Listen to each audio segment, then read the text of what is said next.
Hi, everyone. Welcome to African Tea Time. My name is Abby. I am the graduate assistant at the African Studies Center, and I have been running African Tea Time this semester. I took up from Dr. Choti, and today we'll be talking on promoting global education through exchange programs. Specifically, we'll be talking about the Reeves Scholars Program. So we have three speakers. We have Libby Miles. She'll be joining us later in a couple of minutes. I think she got held up somewhere. We have Richard and Winfred as well. So just to give you a brief introduction to the talk today. So today we'll be talking about promoting global education through exchange programs. And you realize that the world has become so interconnected, and education has a very huge role to play in that. So when you're talking specifically about the Reeves Scholars Program, it serves as a bridge between different cultures. So we have students, professionals from the University of Cape Coast coming here. And the goal is to foster, mutual understanding from individuals from diverse programs. And this goes just beyond the academic learning part of it. And because it also seeks to promote personal growth, adaptability, and global citizenship. So today, as I said, we're going to be talking to three Reeves scholars. So we have Winfred, Richard. Thank you so much for volunteering, by the way. And we'll also be joined by former scholars as well. Thank you for attending. And so we'll be talking to these three scholars, and we'll see what we're going to learn from the Reeves Scholars Program, the myriad of benefits that comes with it.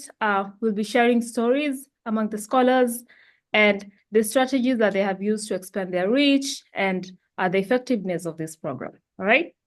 So now, normally we have, the way we run the Tea Time program is normally we have the speakers' representations, but because this was a panel, sorry, I'm just gonna pin our speakers today. As I said, Libby will be joining us later.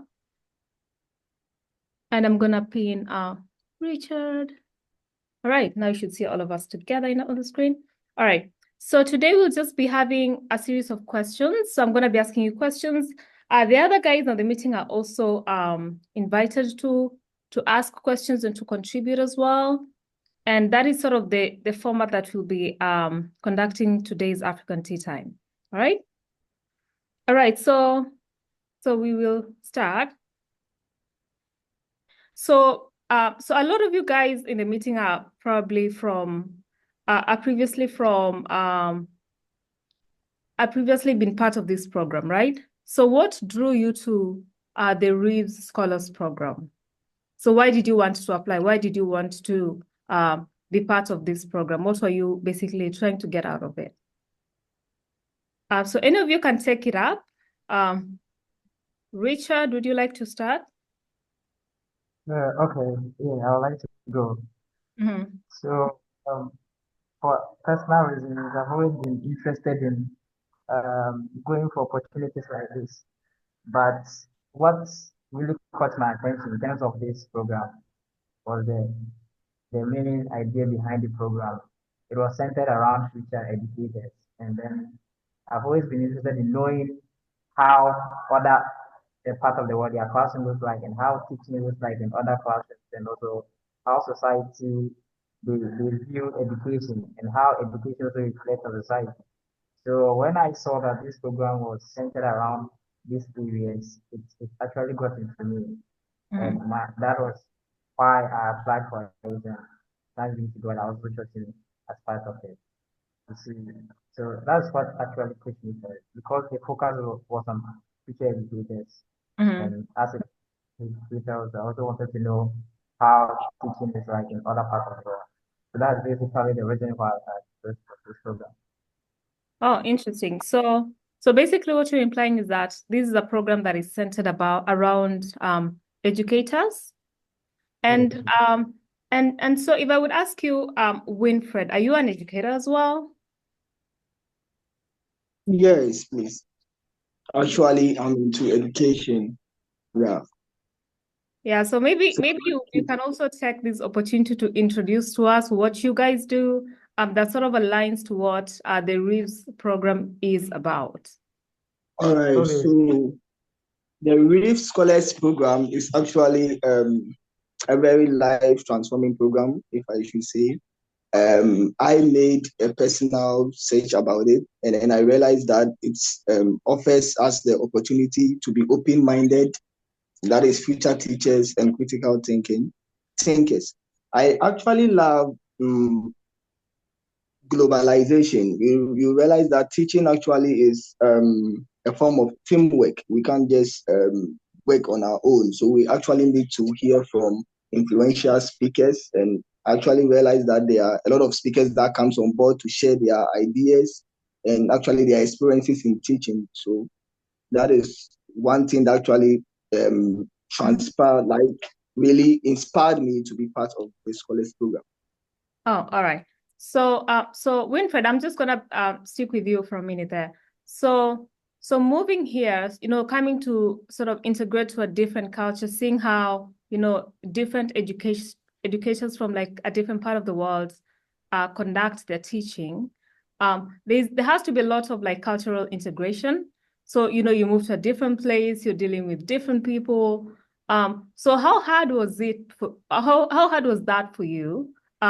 And because, a lot of people, it's quite easy because they've moved around a lot. So, if they move to a new place, it's like, they just hit the ground running. So how easy was it for you to sort of integrate to a different place just for the sake of this program?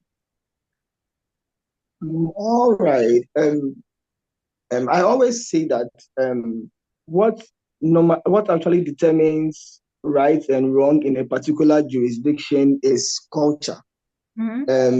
So before my fellow scholars from Michigan State University came, our coordinators, Dr. Gertrude Toto and Dr. Faustin Cho, actually took us through some form of orientation, because me personally, I've not really encountered people actually from the States, like the white, and how to actually live with them. So we were told about, some of the things we do here that is actually normal to us. It's not normal to, yeah.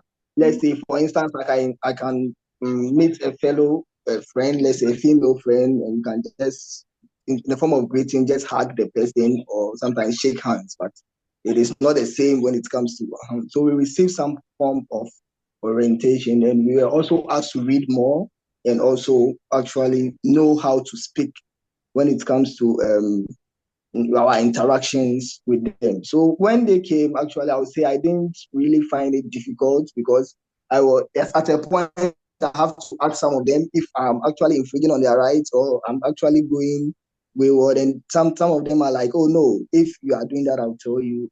All right. So it's all about trying your possible best to fit in. You just have to put everything aside and understand that these are people from other like other places all over the world coming together. You have to put up your very best behavior. All right. So those are some of the things that we're putting. Oh, interesting. So, so Winfred has mentioned, the preparations that the program, put you guys through. So what was different for you, Richard, in terms of just ensuring that when you joined the program, when you got to, Michigan State, you were sort of I wouldn't say, 100% integrated, but, sort of well integrated, comfortable enough to interact with, the people both in the program and the people in the community. Okay, so I've always said that this particular group that I was part of was actually the best group I've been in a very long time, because as individuals, we all came with our different.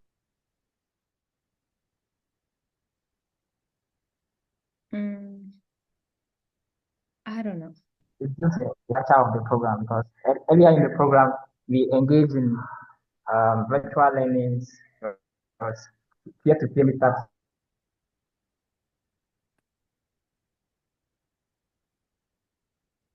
Of the English teacher, that it was very, very difficult for me, because they were all approachable and they were all loving, and we all had similar interests in terms of topics to discuss, in terms of things to share. So personally, engaging with them wasn't,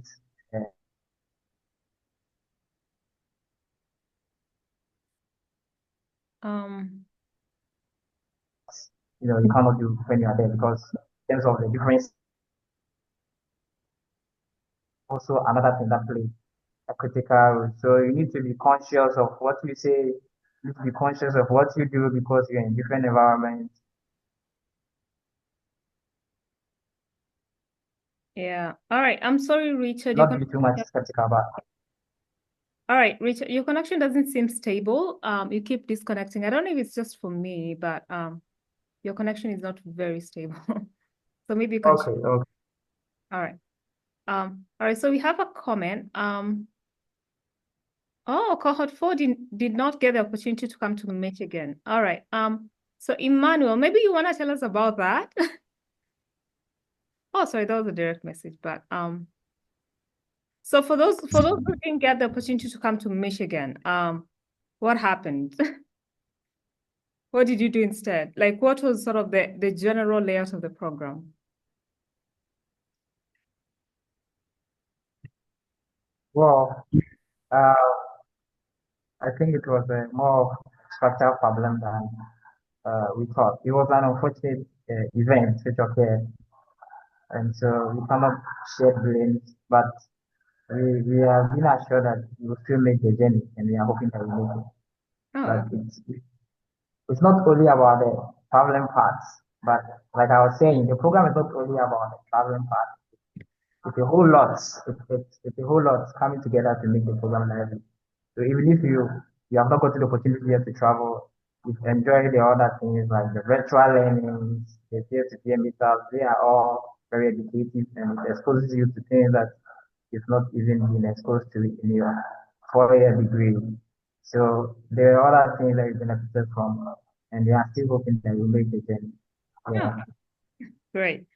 All right. So now let's move into sort of the value that the program brings. So when you join the program, I mean, the things you want to get out of them. Sometimes, like me, the biggest reason sometimes I join programs is because I'm like, how will this advance my career? I know that might sound a little bit selfish, but you look at what are the long-term benefits. So what is the value of the program for you? So it can be, in terms of, did it help you career-wise? Did it open doors for you? What was the benefit of the program on a personal level, on a professional level, and sort of did it help you make a bigger impact on your community as it is? So did you like what kind of benefit did you get out of it? Okay. Uh, Personally, the program had a lot of benefits or importance to me in my personal and both professional life, as you cited. Uh, Even though I was in the University of Texas, but I haven't been to certain places and having had the opportunity to meet certain people and ask certain questions. But this program really opened doors to me. I was able to even meet my vice chancellor for the first time due to this program. I haven't met him before. And after the program too, we went to the education offices. We met great leaders in terms of Ghana education system. Those leaders at the top there, we met them. And as of a result, I am now working under one of them, which is great for my career. So it has really opened a lot of doors for me, a whole lot. All right, Winfred, what doors open for you? I'm just curious. What did All right.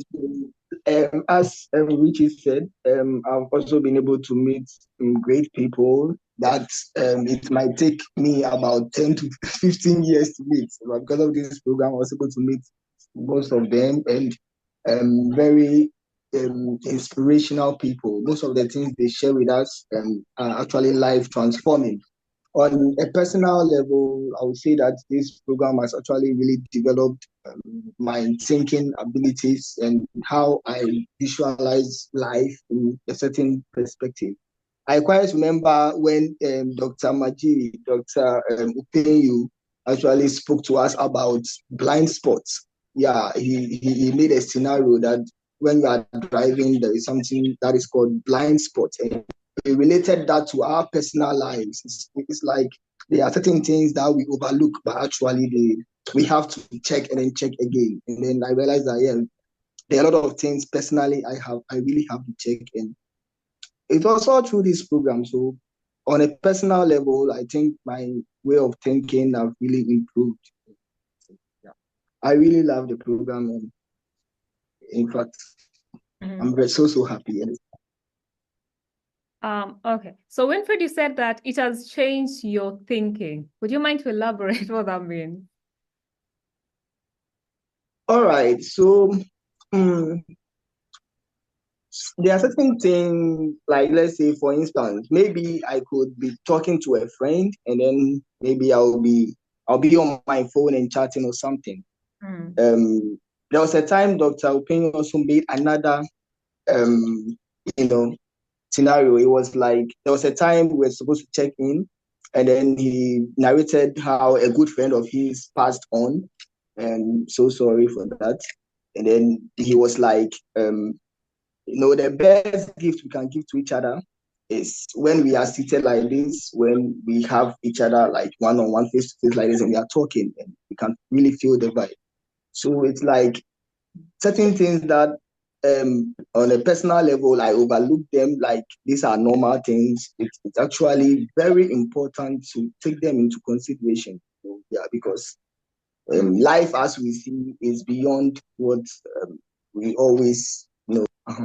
So I sometimes going to work early, making sure that you report on time, and doing the most important things that things that is very not you are just there just to do it anyhow. Yeah. So I've really been impacted by the book. Oh, yeah, that's interesting. I mean, these are experiences that people get not just through exchange programs, actually, but just sort of dealing with different people from different cultures, from different countries even. It's sort of because sometimes when you're say you have a very narrow-mindedness, I don't know how to put it. When you have very few experiences, you've not interacted with that many people, you have your worldview is very limited. And so say you're an African timer as well. You're used to showing up late, but interacting with different people and seeing how they do things, it sort of broadens your worldview. So I think that is what he was alluding to. So now next, I'm gonna go into you guys. I was sort of watching you guys have that little catch up at the beginning of the meeting, and there's these personal relationships that you form throughout the program, and it is always nice to keep those going after the program is ended. Sometimes it's like we were in the program together, it ended, and I don't even know his name. We were just in the same program. You know his picture, you see his picture, you're like, yeah, he looks familiar. We were in the same program. But how do you foster those relationships? How do you keep those relationships going, especially, after the program is over, right? So are you guys still in touch with people from your cohort? Do you guys still catch up with them? And do you guys also work on similar things even after the program is ended? Like, are you guys working on stuff together? Because that is how sometimes people partner up to build, great things. So how do you foster relationships, especially after the program has ended for you guys? All right. So basically, I've always been saying that the post-program relationships are very crucial and equally important as being on the program. So basically, what I do is that I use a lot of. I'm not a social media person, not anything, but I try as much as possible to use messaging apps and then sometimes emails to get in touch with them. So once in a while, I test, we test, then we go. And then also we apply some of them too, so that we can work on a project together. And then, yeah, sometimes too, being very supportive. Once in a while, we send words of encouragement to them, and then they also tell back. So this is some of the ways that we use it. But normally, I use a lot of the messaging apps, not social media, but maybe after this program, after this particular section, I'll go back to social media program so that I can get more into their lives. Yeah. So that's basically what I do. But normally, for messaging apps that I use. Yeah. Okay. All right. So Libby joined us. So I just pinned her there, and she. So Libby, All right. Welcome to the meeting, Libby. All right. So you can unmute on him too. All right. So Damaris, you had your hand up. That was Libby.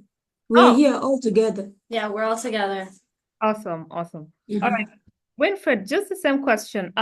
So how do you foster lasting relationship with it could be even with your cohort mates or even with the professors that you guys are dealing with? How do you keep those relationships going after? Because sometimes it just fizzles out, you forget about them and then you move on. And then the program does not even end up having any impact per se. So how do you foster those lasting relationships? All right.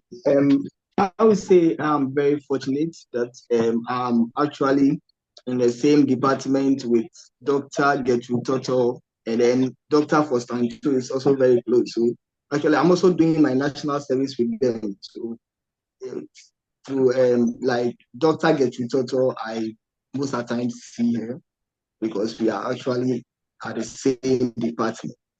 And when I don't understand something or there's something bothering me, it's very easy to reach out to her. I think it is because of this program, because it's not easy to meet our lecturers like that. Like it's not that easy to, a personal relation, to build a personal relation with them. Also, actually, I am a social media person because sometimes I'm online. So anytime I see some of them online, like someone like Savannah Mayfield, Libby, recently Libby and I tested. How are you doing? How are things going? And then some of them will ask, "What are you doing now? What are you up to now?" And then words of encouragement. And just recently, Savannah and I are planning on a podcast with her student. I learned she's actually doing her, I don't know if it's a service or internship. She's planning on introducing her students to me, and then we've done that before the MSU came. I was doing my off-campus teaching practice. I was a student at University Senior High School. She did a very nice and lovely video for my kids. I projected it for them because most of the times internet connectivity, and so I downloaded the video and I projected it to them. And then just recently, she also wanted me to meet her students. So it's all about, I understand that most people are busy. Sometimes we just, I know definitely they are going to reply because we have that vibe and that relationship. Oh, yeah, thank you, Wilfred. So you actually don't have to be a social media person. Actually, I'm also not a social media person. I'm not on Facebook. Literally, I'm not on social media. So, but you don't have to be a social media person per se to keep those relationships with people going, right? As long as you have someone's number, you have a way of contacting them. And nowadays, a lot of people are on LinkedIn. And so once you have that sort of constant communication going, it's not like we finished the program last year and then you hear from me a year from today, asking just something very, very random. It's like, wait, who's this? So sometimes when you sort of keep those relationships going, when someone has a project in mind, they'll be like, oh, I talked to this guy a lot. Let me see if he's interested in, such and such a program. So Libby, now that you've joined us, so you are also part of this program. So how do you keep, the relationships going, with the professors that you worked with your cohort mates, with the people running the program as well? So how do you keep those relationships very, very active? As you can see, you're in the same room with Dr. Shoti, who's part of this program as well.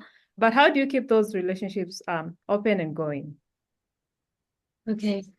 Hello, Richard and Winfred and Emmanuel and Godwin. It's so good to see you guys again.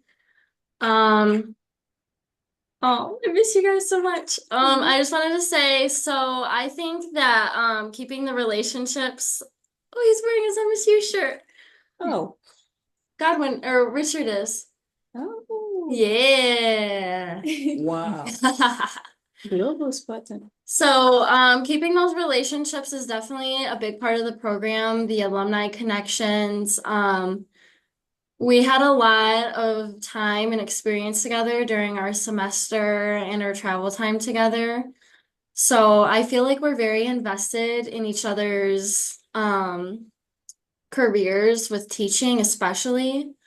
So there's a group chat with all of us Reeves, and we check in, and I know that we were really anticipating the UCC scholars graduating, and we wanted to hear all about their graduations, so we would check in with that. And In regards to keeping in touch with our professors here at MSU, we've stayed pretty connected, most of us, with our professors and faculty involved with the program in ways of like talking with the Reeves Scholars here and talking to people interested in becoming Reeves Scholars. And a lot of us are really willing to help the Reeves program in any way and kind of keep it going because it's obviously something that's really important to all of us. So, yeah. All right.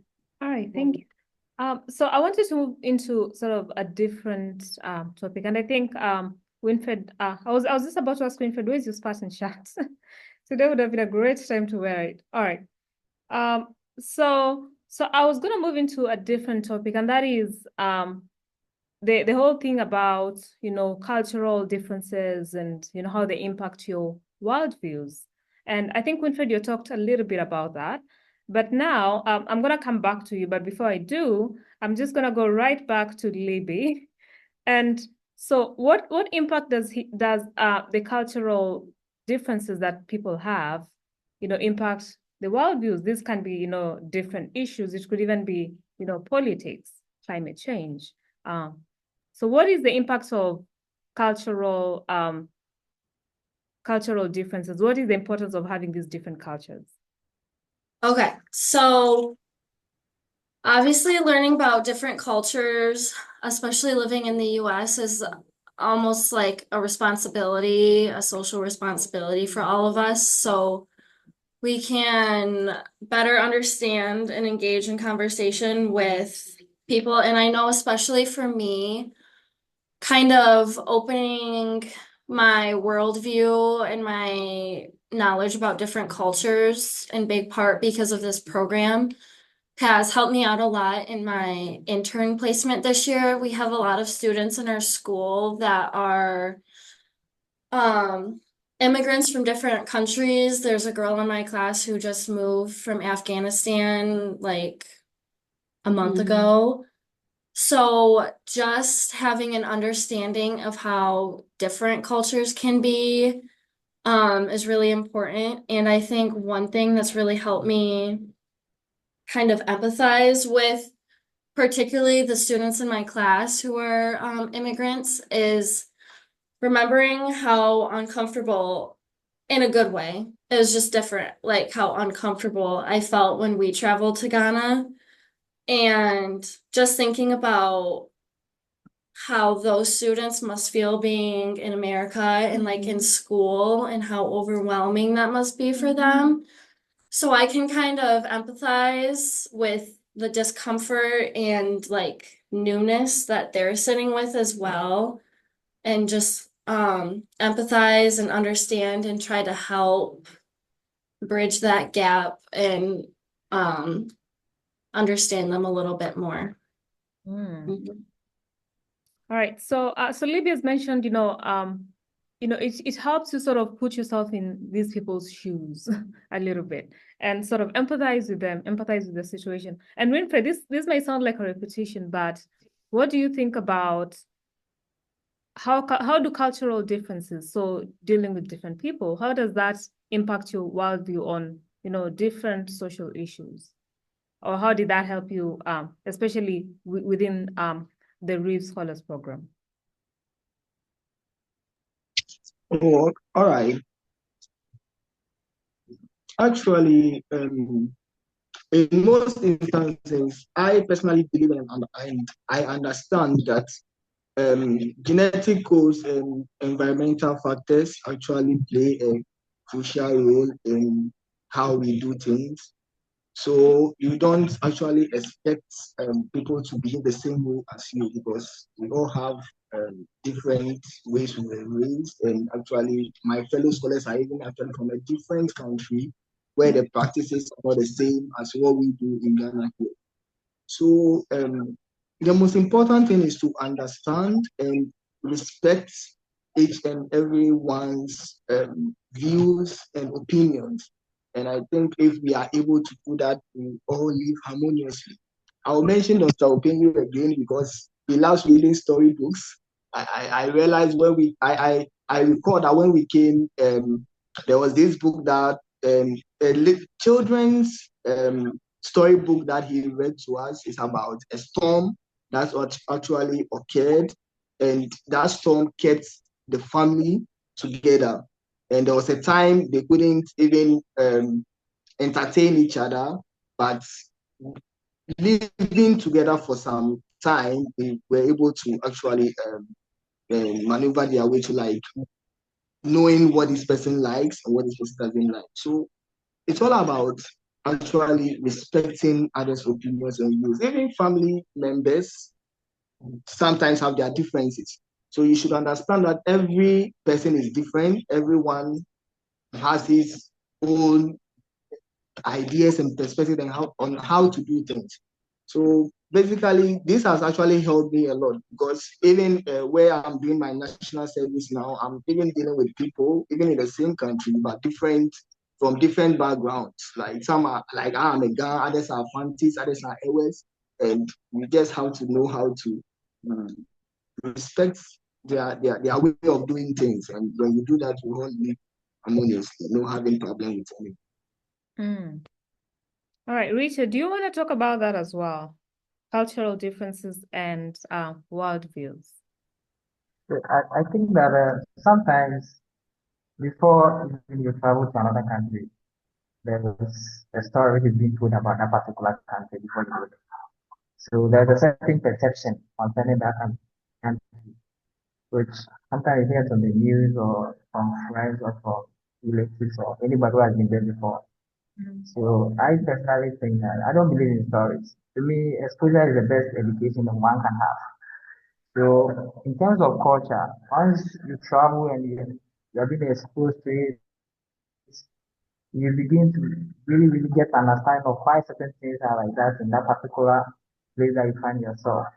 So with cultural diversity, it is very, very important. And I urge everybody around the world to be involved in such things like that because it really helps you to understand how certain part of the world they view on education, politics, and even social responsibility. And this program was perfect for us to understand that. Because if you come to this particular program was basically based on classroom practices and education system as a whole. So we go to understand why the education system of Ghana is like this way, and then that of the US also like that way. And so when you come down, you look at the culture, the things they practice, their way of life, basically. And then you now begin to appreciate why they do what they do. And then you stop being judgmental and critical, painting them as bad or anything like that. So cultural diversity is very, very important. It helps a lot and makes you to appreciate certain practices that you don't really appreciate. It's very, very good.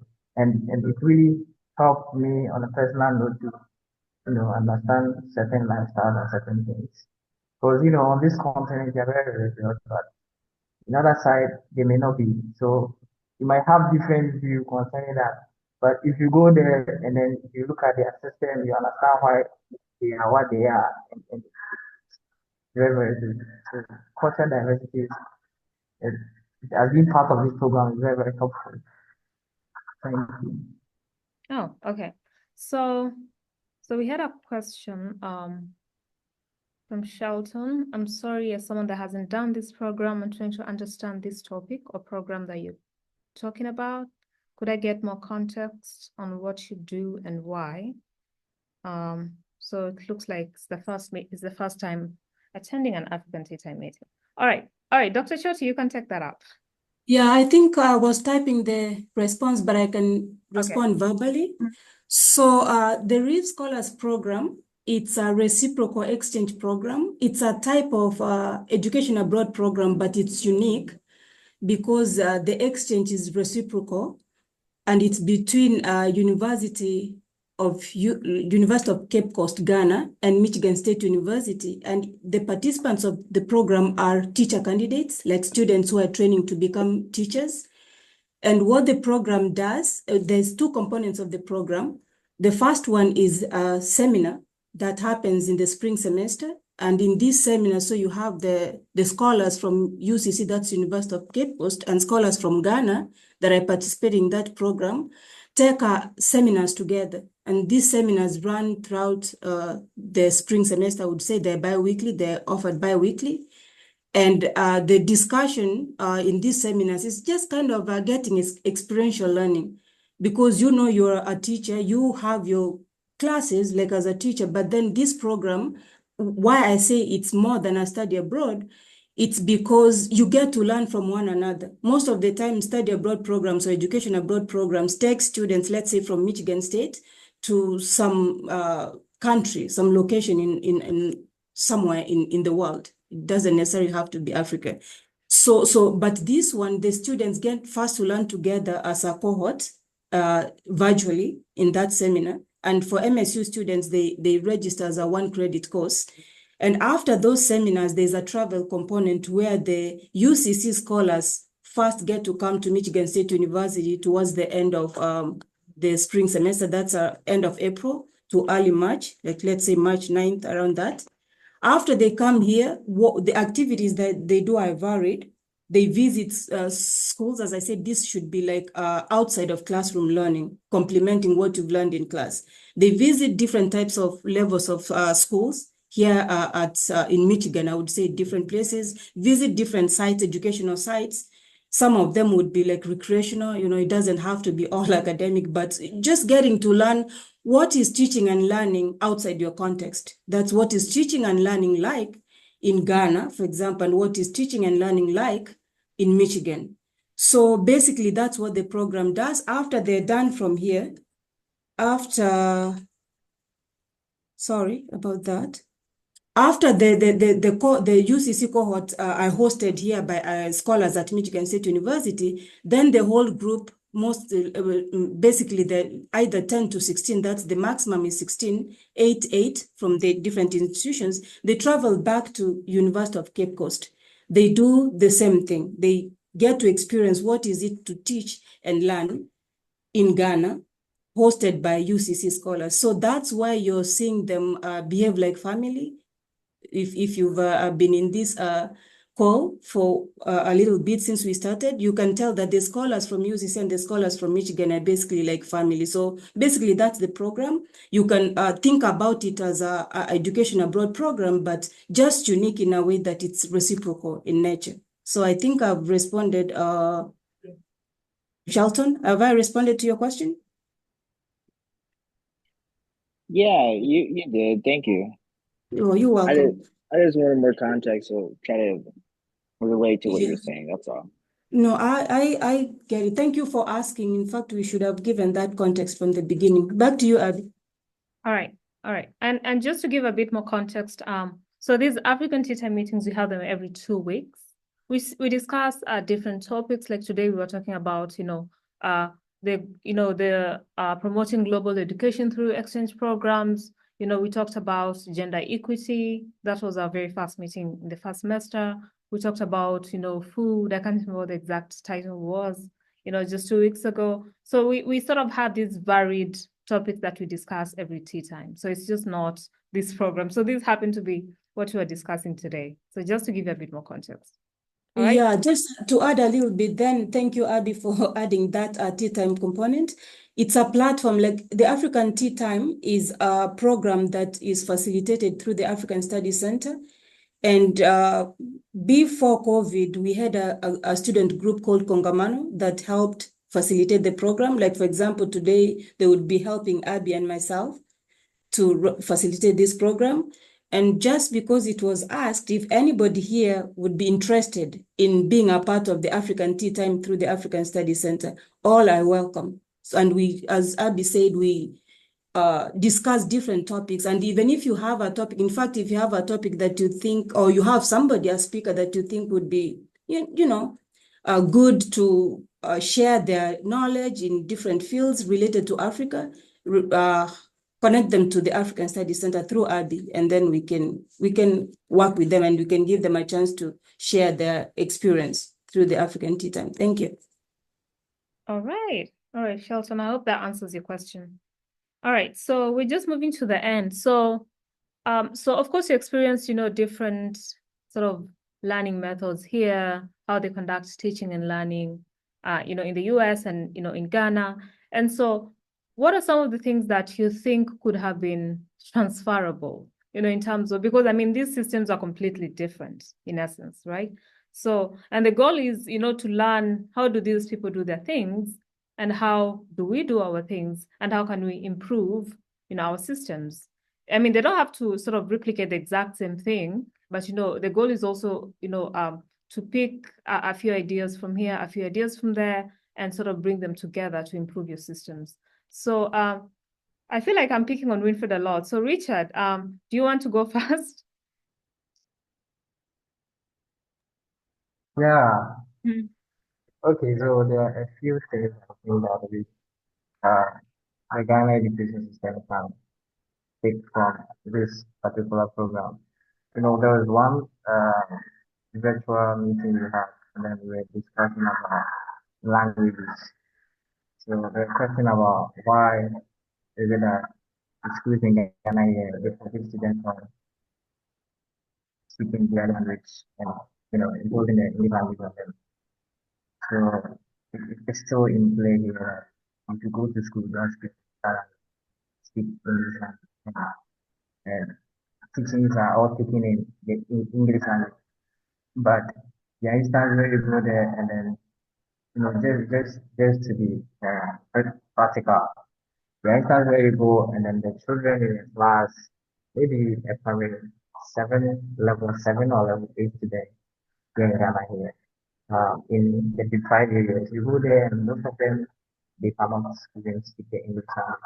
But you, the teacher, you are being forced to use the English language for them. So these are certain things that we are looking at. If there could be changes actually to benefit us. And then we as teachers as well, in our practice, if you're practicing to be a teacher, I think you have approximately like 5 months to practice.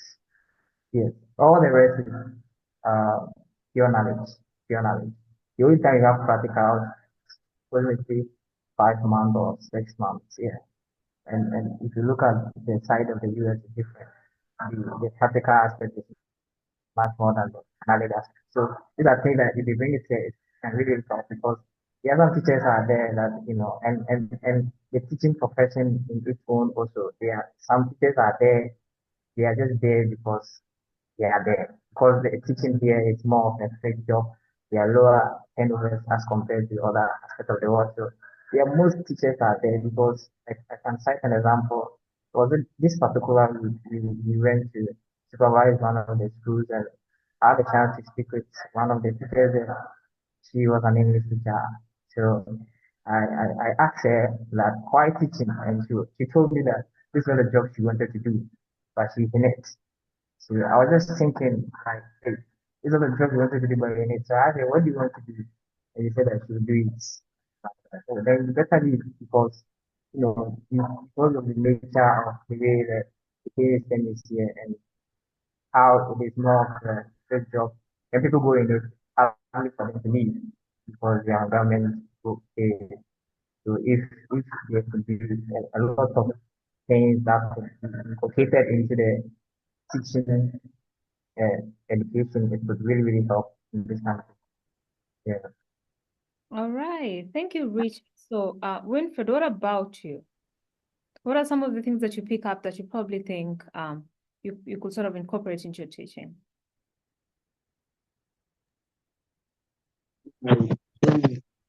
First of all, I must say that the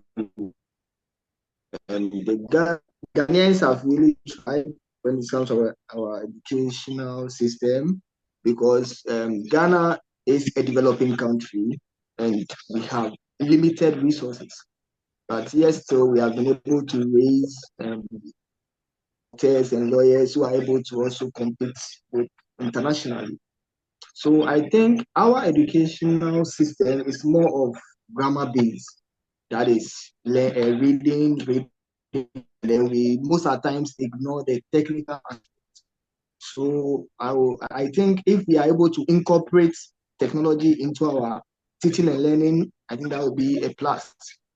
And also, we have limited infrastructures when it comes to school buildings and most of the materials needed, let's say the science laboratories and stuff.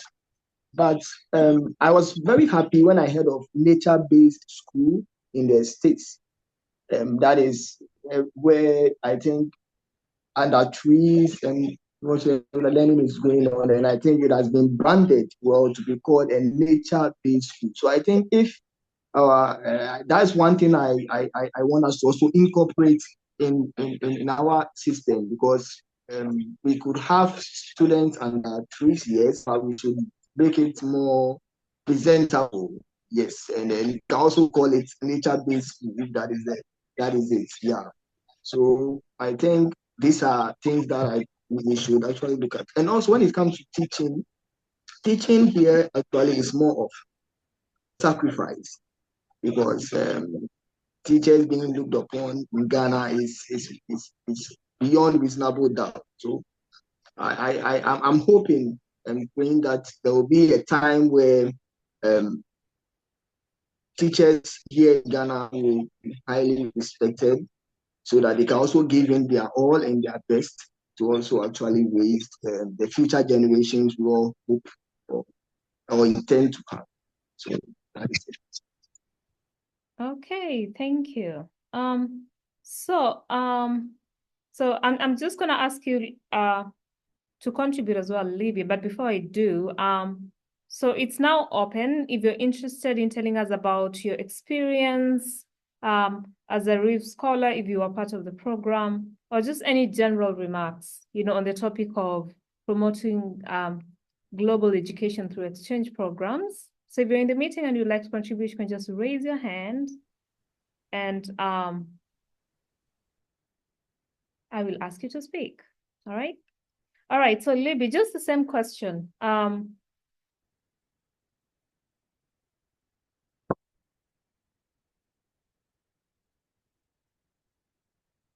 You guys feel it?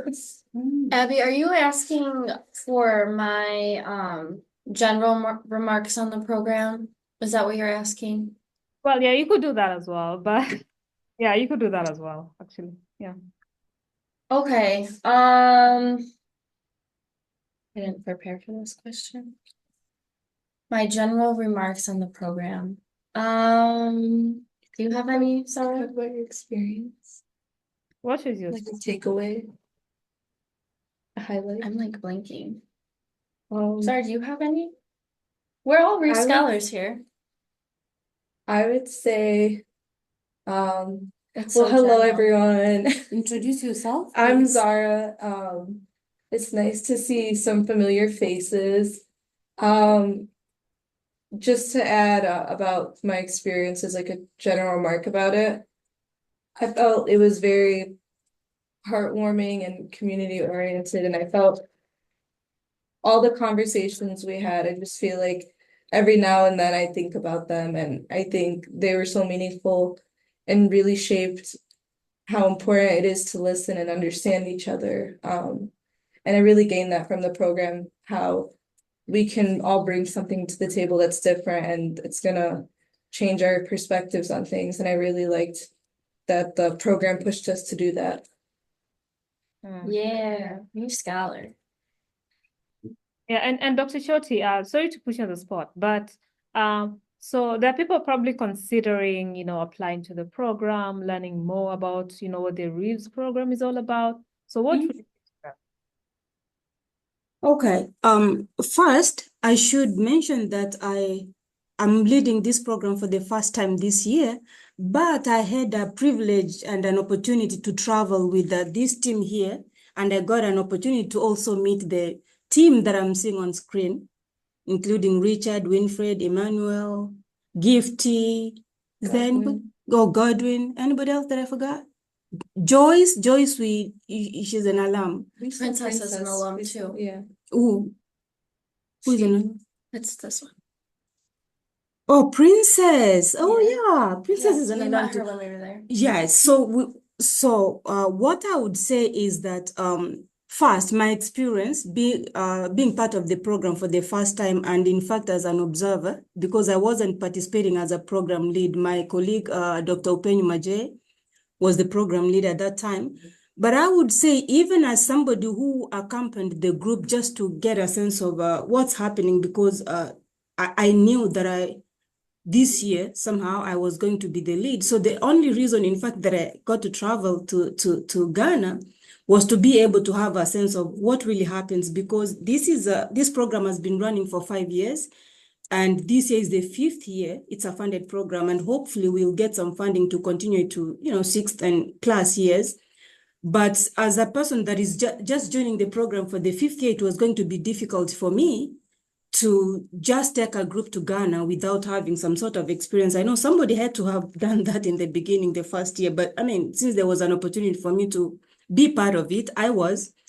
And now I would speak on what did I learn or unlearn even by traveling, being engaging with the scholars. I would say that it's a life-changing experience. And I'm speaking as somebody who was not even a participant per se.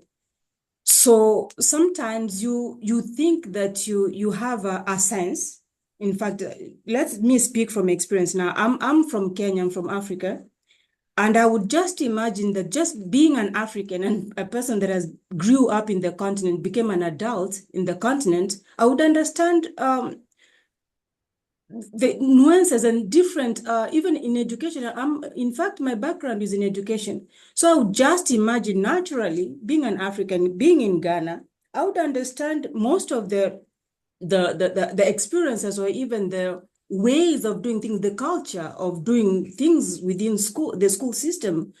But I realized that there's so much, many, in fact, the things that you can learn from being in another space that you haven't been, regardless of whether it's within your continent or not. So, for example, in the school system, like when we visited schools,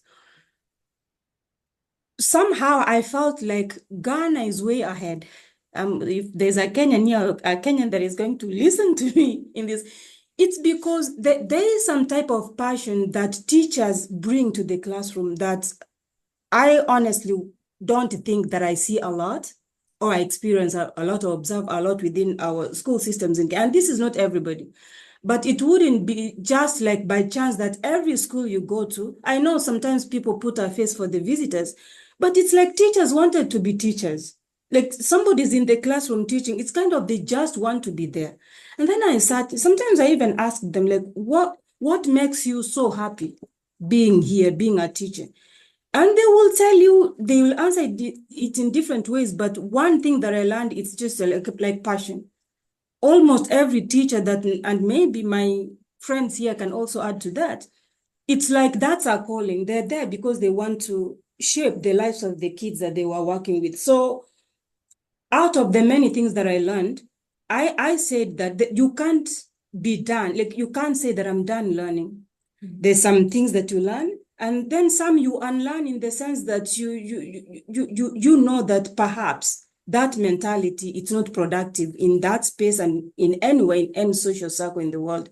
So giving that example, in fact, what basically I'm trying to say is that I experienced like a passion of a teacher in Ghana in a way that I've not experienced here when I was observing schools here or in Kenya. So it was totally a life-changing experience for me in that way. So that's what I can say.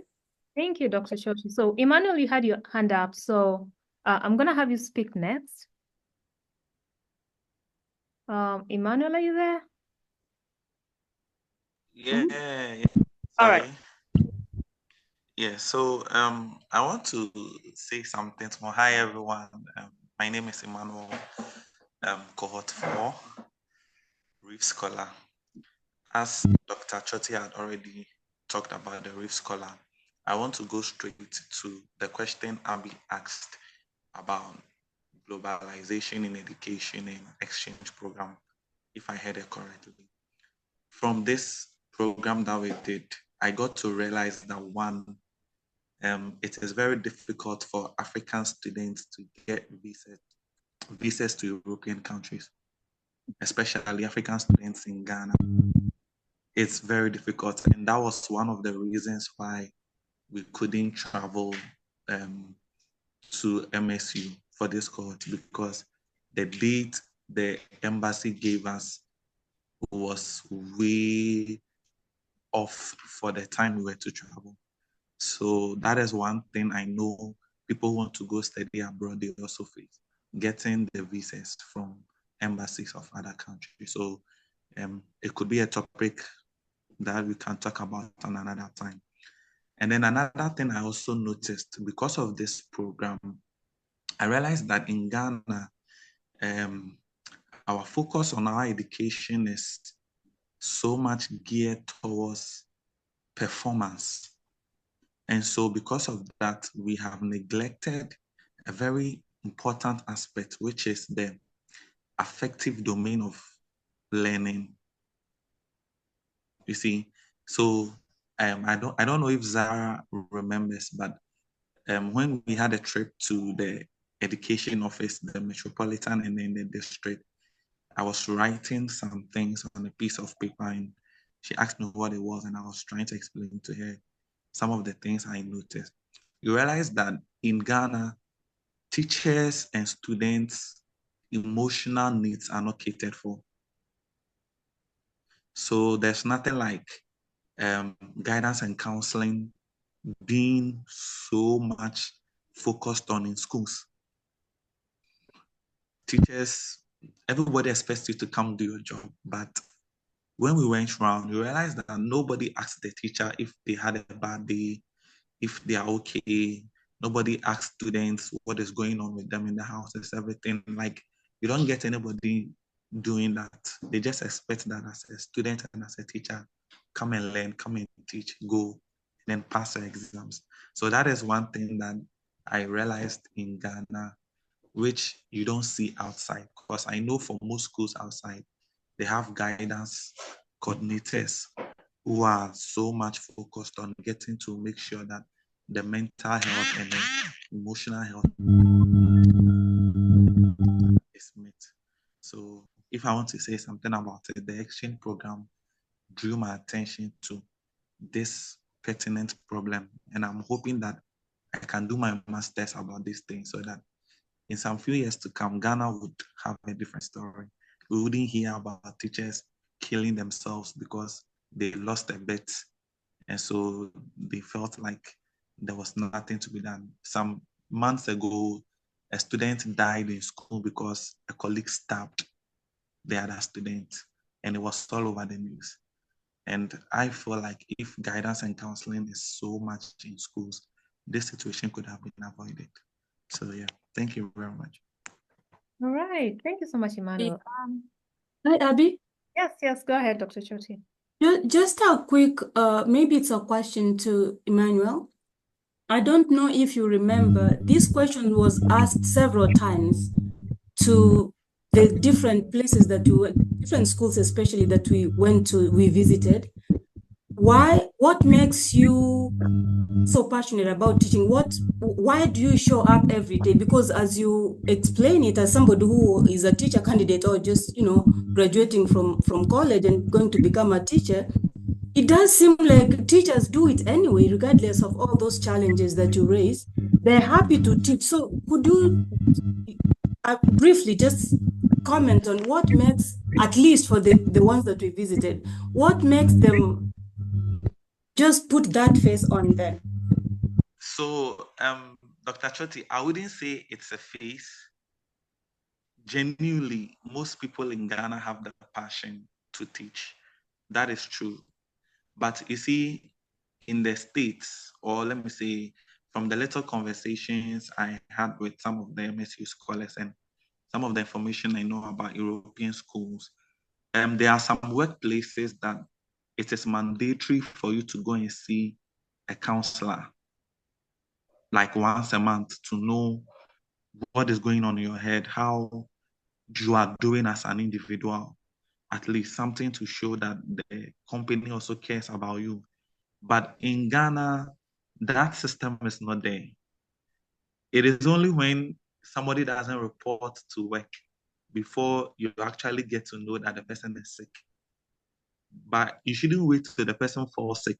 Before the person falls sick, you can see signs that this person is falling sick. So you can be more proactive to get to know what is wrong with the teachers, especially their emotional state. Because some teachers are facing a whole lot of emotional issues, family crisis, financial burdens, and they don't tell anyone because they don't know who to tell. They don't know how to even say it. So I'm saying that yes, teachers have the passion to teach. They swallow their problems and they come and teach, but the school also has to be proactive in getting closer to these teachers to get to know some of these emotional issues that they face. Thank you. All right, thank you for your input. Lucas, you had your hand up. Yes, please. Good evening, good afternoon. Good I evening. don't know if I'm audible enough for you to hear me. Yeah, I can hear you. You're good. Yes, my name is Lucas Ntapwan. I am from the third cohort, 2023 year group. I was part of the cohort. We had the opportunity to travel to the United States after our colleagues had come here and then left back to the US. So we followed back for the program. I don't know, the network is not quite stable. Maybe once in a while it might be a little interrupted. So pardon me for that. Yeah, as part of some of the cultural shocks that I experienced whilst this program is concerned, has to do with the classrooms. You see, Dr. Choti can affirm this, that when she came to Ghana, yeah, I met her in person, we communicated. When she went to our classrooms, she can confirm that the numbers we have in the classrooms are very huge. You could have like 45, 50 students in one class per teacher. But when we travel to the Lucas, just hold on. I think you're on two devices. I'm sort of hearing an echo. I don't know. I'm sort of hearing you twice. I don't know if it's like that for everybody, but if not, I think you can keep going. All right. Okay. Okay, just keep going. This is okay. Mhm. All right. So I realized that in the US, the student population to teacher is quite minimal. You could have like 15, 10 students per teacher. So when that happens, unless the teacher is able to give that kind of concentration to the students or to even know them better, so you can give them the necessary assistance they need to ensure they understand what you want them to understand. But here it is highly difficult for you to be able to get that concentration for each and every student. That the teachers in Ghana, I applaud a lot for that kind of work they do, because the work teachers in Ghana put in to ensure they understand every student they have, give them the necessary attention and prepare them for exams. You have no idea what that takes. By God's grace, currently I have been posted. I am now a full professional teacher in a high school here in Ghana. One of the big schools here, we have St. Augustine's College in Cape Coast. It's just some 10 minutes drive from the University of Cape Coast where I completed. So I'm currently teaching there as a professional teacher now. The students in class love it when you come in with some of the varied methodologies that we use in teaching, which I've learned from this Reeves Scholars Program that I am implementing in the classroom, which is making the class lovely.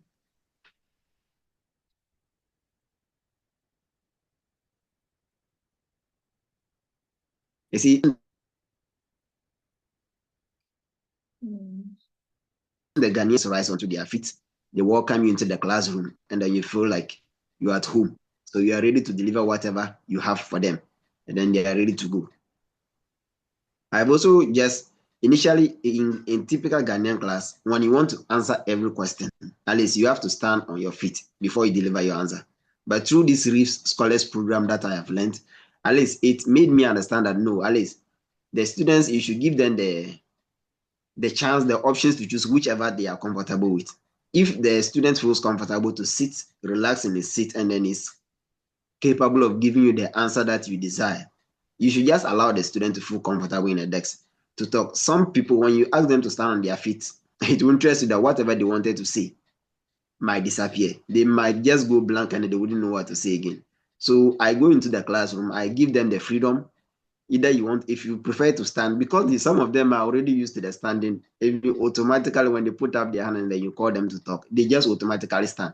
But others, I just allow them to sit, and then the flow is in the classroom. Then they feel very comfortable to learn. When the period is over and you want to leave, at least they wish the class can continue. So the Reeves Scholars Program has actually impacted a lot. And then going into the classroom, it is making everything so fun, and the students are ready to learn. All right, so I think I would just want to end here, and then I think that it is a program I wish will continue, and then it will continue to give us that broader perspective, and we shall continue to build a very big community. You see, this program is sponsored by a couple that has communicated to us that if just a couple is giving us this opportunity to have diverse understanding of how education is done in Ghana and that of the US, what else can we also do? Now the numbers are increasing. It's about the fifth cohort. So if each is 8 from here, 8 from here, 16, 16, 16 by 5, we are almost getting to 100. If we can also put in resources as we grow into the future, and I know we are going to be financially sound as we go into the future, if we come on board to make sure we continue to support this program, we are going to create a whole community, a very vibrant one, and then we are going to put a very big impression on the world, and then it will be a better place to live. And thank you for your time. All right, thank you, Lucas. So before I let you go, there was a question about culture shock. So I'm not sure about this, but Winfred and Richard, did you guys get an opportunity to travel here, or did you do it just virtually? No, not yet. Oh, you didn't travel? Not yet. Winfred, what about you? Did you travel? No, Oh, the four members we didn't travel. oh man, too bad. All right, so Lucas is gonna answer this one for us. So what was somebody asked in the chat about culture shocks. So what is the biggest culture shock that you experienced when you first arrived in the US? Because you had a chance to travel. Yes, I did. I think before I went to the US, I was having an impression that everything about US is up to perfection. But one thing I realized at Michigan, to be precise, Michigan, the road network. The road network in Michigan, I think it's what I have in Ghana here. There is no difference. It was kind of so. Yes, I just have to be blunt. So I was like, oh, after all, the US is not that different from Ghana after all. So it is just the system that are working in place. That was one cultural shock I have. And the US cohort, Aubrey and my colleagues, they told me that yes, Michigan actually has one of the bad rules in the US that they have. That was one of the cultural shocks I actually observed. And another one was the use of pronouns. You see, here in Africa or in Ghana to be precise, when I meet somebody like you and I see you appearing as a female or a feminine features you have, I just address you by he, by she or her. But in the US, you don't see somebody and presume the person is a male, so he's qualified to be named a pronoun he, his. No, at least unless of course the person identify himself as such, that you are supposed to use such pronouns for the person. You don't just assume or name or identify somebody to be something you think the person is, but the person is not. I think these are the two I would love to talk about. Thank you. Lucas was not pulling any punches there. I think we just got exposed there. I mean, our roads are not that bad, but construction is always ongoing. But okay. All right. Also, all right. On the Lucas first, Okay, maybe Emmanuel, I'm not gonna ask you a question. What do you identify as? Okay. All right. Sorry, there was someone talking. Who was that? yeah. I was saying that concerning Lucas personal infrastructure.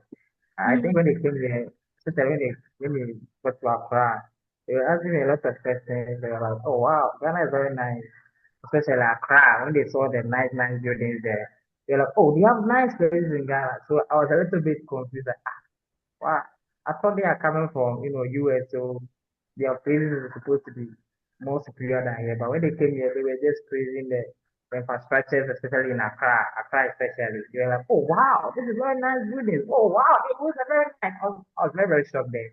So I think it pleases Lucas, Palm that he was telling you. I don't know. All right, Libby, did you get a chance to travel? I did. Yes, the four of us in this room, we all traveled to Ghana in May. Explain like you Oh, got to so what travel, were but some because of of your visa countries? issues, they didn't. Yes, so the Michigan State students, we got to travel because our visas were approved, but like I think it was when Fred or Emmanuel was saying, their visas were not approved and they didn't get a visa appointment until the middle or the end of this year. April. Next year. So not even until next year do they have a visa appointment. So the MSU scholars, we definitely acknowledge what a privilege it was to travel to Ghana, and we're still very, very hopeful that our UCC friends will have the opportunity to come see us at MSU soon. So All right. So just speaking about the culture shock. okay, we were actually just talking about the culture shocks. I was saying I think my biggest culture shock was when we went to some of the more touristy spots, there were people standing outside and they got really mad at me when I didn't buy anything. And that was very shocking. That was very shocking to me. I would say the second culture shock I had was the traffic. People honk their horns a lot, which in the US you really only honk your horn if you're really mad at somebody. So when I heard all these horns getting honked, I thought people were really mad and upset. So those were definitely my two biggest culture shocks. Okay. Yeah. In the room with Damaris who wants to talk about their culture shock. Permit me to add just something with regards to what she's saying with regards to the horns. I'm trying to figure out who's The horns, yes. Okay. Can I continue? Yeah. Yes. I realized when we got to Michigan, we stayed there for 10 days. For the whole period of the 10 days we stayed in Michigan State University, I never heard a single horn. And I was very surprised because I thought the way we horn here in Ghana, it is going to be the same. It was lovely. Let me just put it. It was lovely to see the way traffic is flowing on campus when everybody's moving around the runabout. The movement keep flowing. Nobody horns. Everybody keep moving. It was an eyesore. It was impressive. Yeah. I only get to hear of a horn when we got to New York. The New York is a city, and there was a lot of movement. That was the first time I heard of a horn, and I said, "Oh, okay. At least I finally heard a horn here in the US too." It was quite surprising. All right, thank you. All right, thank you, Lucas. So so Winfred and Richard, hopefully when you get to travel, yeah, you'll find out that the roads are not that bad. I don't think they're that bad. I think I'm trying to protect our reputation. But yeah, so I think I'll just let you guys judge that for yourselves, huh? All right. So do we have any all right, looks like that's it. So all right, so if we don't have any more questions, that brings us to the end of today's African Tea Time. Thank you, Richard. Thank you, Winfred, and thank you, Libby, for volunteering to speak in today's tea time. And I know it's very late right now where you are, Winfred and Richard. So we really appreciate you for agreeing to speak today. All right. And right, so the recording will be up. I'll try to have it up by the end of the week or early next week. But it was nice discussing promoting global education through exchange programs and speaking to all the Reeves scholars that attended today. All right.